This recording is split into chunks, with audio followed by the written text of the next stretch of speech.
You probably believe in the one person chosen forever. But your own body is keeping a record that says something more complicated. And it was written into you long before you were born. So here is the uncomfortable question. Were you built to love just one person? The honest answer satisfies almost no one, which usually means it is true. Start with the body, because the body remembers what the ancestors did. Biologists can read a species' love life straight from its shape. The body is a fossil, holding a species' love life long after the people are gone. Take a species where one male hoards many mates. The males grow huge because the biggest, meanest one wins. A male gorilla is about twice the size of a female. The body tells the story. Now take a strictly faithful species, one male, one female for life. Their bodies are nearly the same size because there is nothing to fight over.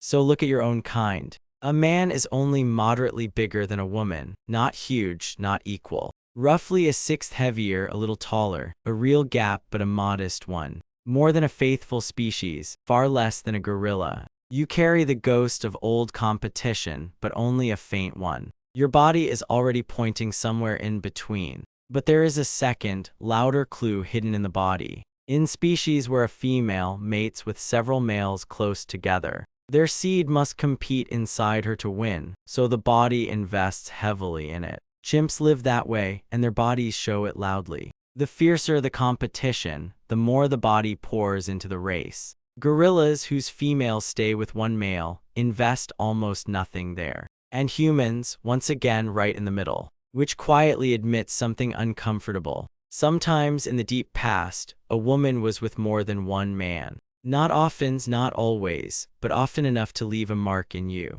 Your body kept that secret long after the people were gone. So biology's verdict is clear, and clearly messy. The body refuses to hand anyone a simple answer. Not perfectly faithful, not wildly wild, something in between. So what did that messy middle actually look like in real life? Here is a statistic that sounds damning. Most human societies ever recorded allow a man more than one wife. Around 4 in 5, it sounds like a verdict against faithfulness itself, which is why some wave it around as proof we were never meant to be faithful. But allowing a thing is not the same as living it. In most of those cultures, most couples were still just two people. Many wives was the rare privilege of the rich and powerful few. A poor man could barely feed one family, let alone several. For nearly every ordinary man in history, it was one partner at a time. And in the world we evolved in, that was truer still.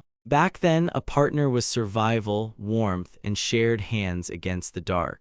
Our deep ancestors shared everything, so no man could hoard enough to buy a harem. When nobody can pile up wealth, nobody can pile up partners. So in those first long ages, most bonds were quietly, practically one-to-one. But then came the genetic bombshell. One man who lived about 4,500 years ago has as many as 19 million male descendants alive today. One bloodline everywhere, while countless other men left no line at all. The winners took nearly everything. The genes still remember it. For every man with a vast bloodline, many more simply vanished from the story. In the graves of early farmers, far fewer men than women passed on a line. And farming made that gap worse, not better. Once a man could own land and pass it to his sons, he could keep more wives. Wealth and partners have always risen and fallen together. And that inequality created a dangerous problem.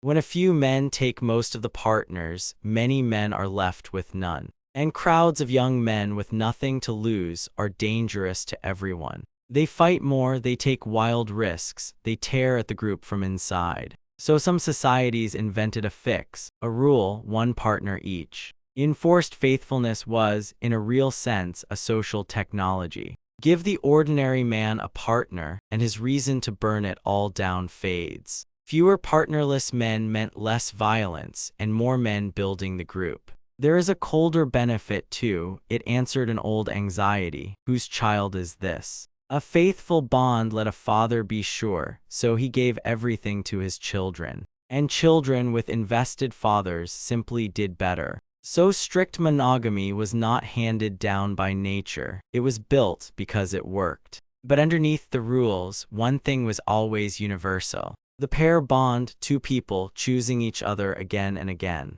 It is not a story, it is wiring deep in your brain. Older than language, older than any wedding ever held. Chemicals that make you prefer one specific person over everyone else. The same rush that floods you when you hold someone you love. It evolved because pairs who stayed raised more children who lived. Love at its root was a way to keep small humans alive. Staying together, it turns out, was a survival strategy. But here is the catch that runs through every human society. The bond was real, and it was rarely perfectly exclusive. Straying happened in both men and women nearly everywhere. Not chaos managed, quietly known, woven into the group. Everyone knew, everyone looked away or did not. It was deeply human. The truth lived in the awkward middle, neither pure faith nor free-for-all. And people were never all the same. Some were wired to bond deeply with one person for life. Others were restless, drawn to many, never quite settling.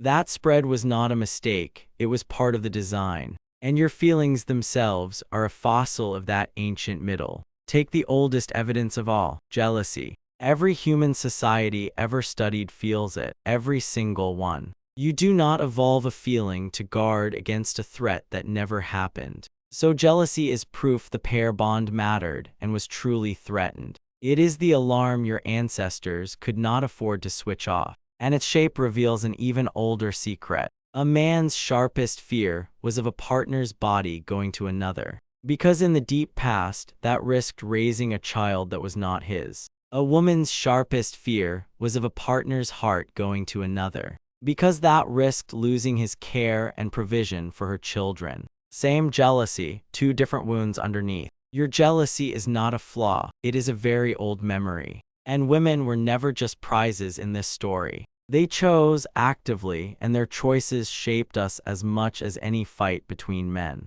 They favored men who were capable, generous, and reliably kind over time. And in a small band where everyone watches everyone, none of it could be faked. She could see who shared and who hoarded, who stayed and who ran. She knew exactly who a man really was. In that fishbowl, character was destiny. And every culture built one more thing on top of the bond: marriage. The forms differ everywhere, but every people on every continent built one. You only wrap rules around something both precious and fragile. Precious enough to protect, fragile enough to need protecting. If this untidy truth about love feels more honest than the fairy tale, stay a moment. Subscribe, and the next quiet question will find you when it is ready. And send it to the person you would actually want to argue about it with. So were you built to love just one person? The real answer is that you were built for a bond, with room for the mess.